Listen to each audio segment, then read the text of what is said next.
Welcome to the Slop Farm. Enjoy the video. You start by enabling snapping so every move matters. First, open your scene and select the object you'll control. Then press S or click the snap toggle on the toolbar to activate it. This makes transforms lock to chosen targets.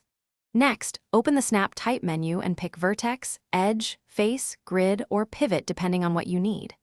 Once done, make sure Object Pivot and Transform Center make sense, because snapping uses those points to compute alignment. Now configure the detailed snap behavior so results match intent.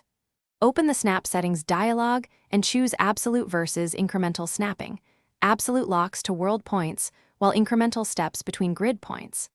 Adjust the snap radius to control proximity detection, pick Projection Method for 3D cases, and toggle Ignore Backfacing to avoid hidden geometry.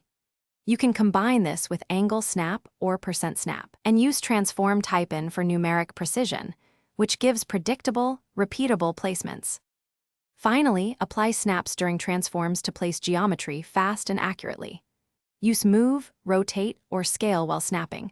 Hold Control to temporarily toggle between snapped increments and free movement.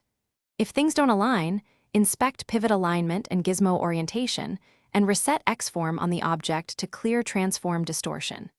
If snapping still fails, increase the snap radius, enable backfacing in settings, or collapse troublesome modifiers. These steps usually resolve misdetection and restore reliable snapping behavior. Thanks for watching. Consider subscribing if we helped you today.